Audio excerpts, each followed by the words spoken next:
ఆ చారుమతీయ స్త్రీలు కూడా మొదటి ప్రదక్షిణ చేశారట. ఆత్మ ప్రదక్షిణ అని చెప్తారు కదండీ!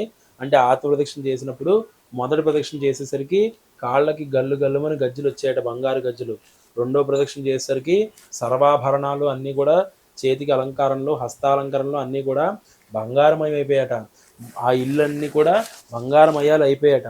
మూడో ప్రదక్షిణ చేసేసరికి గజ అంటే పెద్ద పెద్ద రథాలతోటి, గజములు అంటే ఏనుగులతోటి, అశ్వములంటే గుర్రాలతోటి వాళ్ళ ఇంటి దగ్గర వచ్చి అనేక పరివారం నుంచునుందట. ఎందుకు? ఈ బంగారాలతో నియమించుకున్నటువంటి ఆ రథాలను తీసుకొచ్చి వాళ్ళకిచ్చిందట.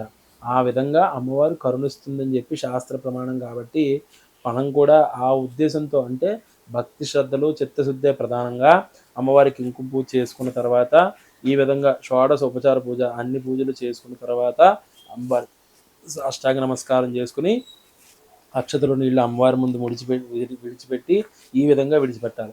మనకి విడిచిపెట్టడం కూడా ఈ 4 వేల మీదుగా అంటే అక్షతలు ఇక్కడ తీసుకున్నప్పుడు, నీళ్ళు ఇక్కడ పోసినప్పుడు ఈ విధంగా విడిచిపెట్టాలన్నమాట.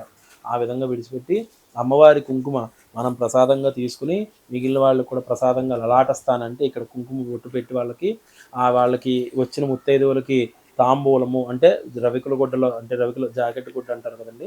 రవికుల వస్త్రంలో తాంబూలం పెట్టి ఆ ముత్తైదువునే వరలక్ష్మీదేవిగా భావించి ఆ ముత్తైదువుకి కాళ్ళకి పసుపు రాసి, కాళ్ళకి పారాణి పెట్టి, ఆ కుంకుమ గంధము కంఠానికి అలంకరించి, కుంకుమ అది అమ్మవారి రూపంలో వచ్చిన ఆ ముత్తైదువుకి అలంకరించి, పైన పన్నీరు జల్లి, సెంటు అది అలంకరించి, ఆ తర్వాత ఈ తాంబూలాన్ని వాళ్ళకి గౌరవంగా ఇవ్వాలనమాట.